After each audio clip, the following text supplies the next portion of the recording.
எலிஸ்வா எலிஸ்வா, கொஞ்சம் தண்ணி கொண்டு வாம்மா. இந்தாங்கப்பா தண்ணி. என்னங்க இப்பவா வந்தீங்க? ஆமாம்மா, இப்பதான் வந்தேன். என்னங்க, நம்ம பொண்ணு வளர்ந்துட்டு இருக்காங்க, அவளுக்கு கல்யாண வயசும் வந்துடுச்சு. அவளுக்கு நல்ல ஒரு வரனா பார்க்கணுங்க. ஒரு நல்ல பையனை பார்த்துட்டா போச்சு. அப்படின்னா நம்ம பொறுப்பு முடிஞ்ச மாதிரி இருக்கும். அம்மா அம்மா, அக்காவை பொண்ணு பார்க்க மாப்பிள்ளை வீட்டுக்காரங்க வந்திருக்காங்கம்மா. அப்படியாடி, சந்தோஷம். வரட்டும் வரட்டும். வாங்க வாங்க, வந்து உட்காருங்க உட்காருங்க.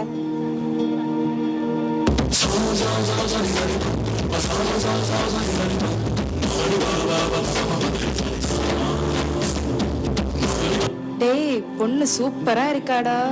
கட்டுனா இப்படி ஒரு பொண்ணை தான் கட்டணும். என்ன அழகு. ஆமா ஆமா, நானும் இப்படிதான் நினைச்சிருக்கேன். எங்களுக்கு பொண்ணை ரொம்ப பிடிச்சு போச்சு. சீக்கிரமே கல்யாணத்துக்கு ஏற்பாடு பண்ணுங்க. சரி, நாங்க ஏற்பாடு பண்றோம்.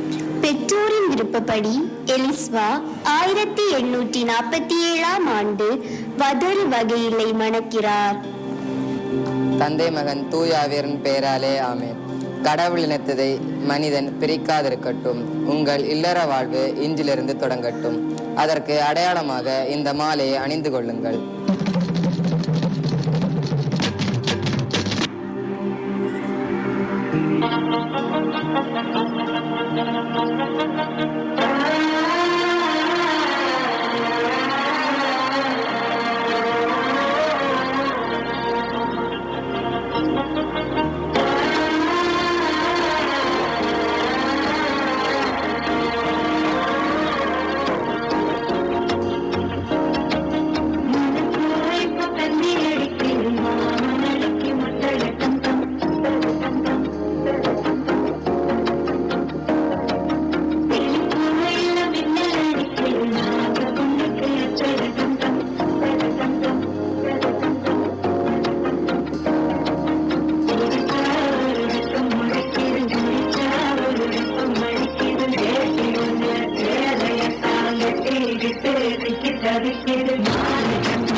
ஓராண்டிற்கு பின்பு எலிஸ்வா அழகான ஒரு பெண் குழந்தையை பெற்றெடுக்கிறார்.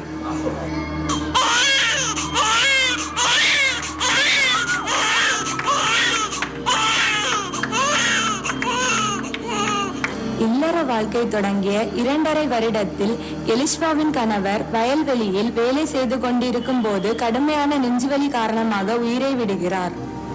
மாப்பிள்ள மாப்பிள்ள, உங்களுக்கு என்னாச்சு மாப்பிள்ள? எலிஸ்வா இங்க வாமா, மாப்பிள்ளைய கொஞ்சம் பாருமா. என்னங்க என்னங்க என்னாச்சு உங்களுக்கு? எந்திரிங்க, நம்ம பொண்ணை பாருங்க.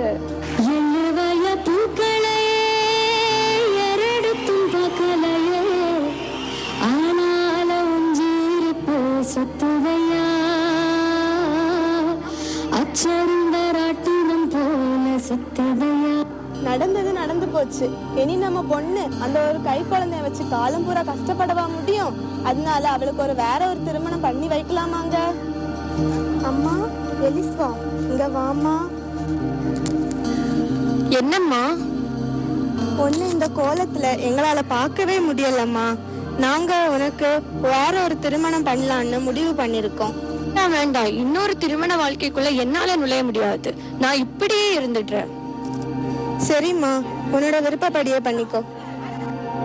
எலிஸ்வா அம்மா தங்கள் இல்லத்திலேயே தங்கள் ஜெப வாழ்க்கையை தொடங்குகிறார். என்னுடைய வாழ்க்கையை நான் இறைவனுக்காக அர்ப்பணிக்க நினைக்கிறேன். உங்களால ஏதாவது உதவி செய்ய முடியுமா ஃபாதர்? என்னால முடிஞ்ச உதவியை உனக்கு பண்ணுறேம்மா. சரி ஃபாதர். 1866 ஆண்டு எலிஸ்வா, அன்னா, தெரசா மூவரும் பிஷப்பால் அதிகாரப்பூர்வமாக கார்மலைட் சபைக்குள் ஏற்றுக்கொள்ளப்பட்டு எலிஸ்வாவின் சொத்தில் புதிதாக கட்டப்பட்ட மூங்கில் கான்வென்டிற்கு குடிபெயர்ந்தார்கள். சீரோ மலபார் சடங்கு உறுப்பினர்களும் அன்னை எலிஸ்வாவால் இந்த சபைக்குள் அனுமதிக்கப்பட்டனர். 1867 மார்ச் 27 மூங்கில் கான்வென்ட்டில் இருந்து புனித தெரசா கான்வென்ட்டுக்கு குடிபெயர்ந்து மூவரும் தங்கள் துறவற வாழ்க்கையை தொடங்குகிறார்கள். 1890 செப்டம்பர் 16 சிரிய பிஷப் அடோல்ஃபின் மெட்லிகோட் மடத்திற்கு வந்து லத்தீன் சபையினரை பதவியிலிருந்து விலகச் செய்தார். சீரோ மலபார் சபையினரை பொறுப்புகளில் நியமிக்கிறார். 1890 வரபுழாவில் நவம்பர் 11 புதிய கட்டிடம் ஆசீர்வதிக்கப்பட்டு அவர்கள் பணியை தொடங்குகிறார்கள். ஜூலை 18 1913 ஆண்டு அன்னை எலிஸ்வா நித்திய வெகுமதியை பெற்றார். மே 30 2008 ஆண்டு வெரோபோலி மறை மாவட்டத்தில் பேராயர் டேனியல் அச்சரு பரம்பில் அன்னை எலிஸ்வாவை கடவுளின் ஊழியராக அறிவித்தார். 2023 நவம்பர் 8 அன்னை எலிஸ்வா வணக்கத்திற்குரியவராக அறிவிக்கப்பட்டார். கடவுளின் ஊழியரான எலிஸ்வாவின் வீர நற்பண்புகள் இன்றளவும் தொடர்ந்து நம் அருட்சகோதரிகளின் மூலம் நிகழ்ந்து கொண்டிருக்கிறது.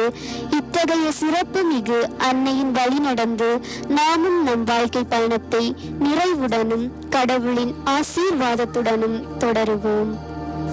நவம்பர் 8 2025 புனித நிலைக்கு உயர்த்தப்பட்ட அன்னையை வணங்குவோம்.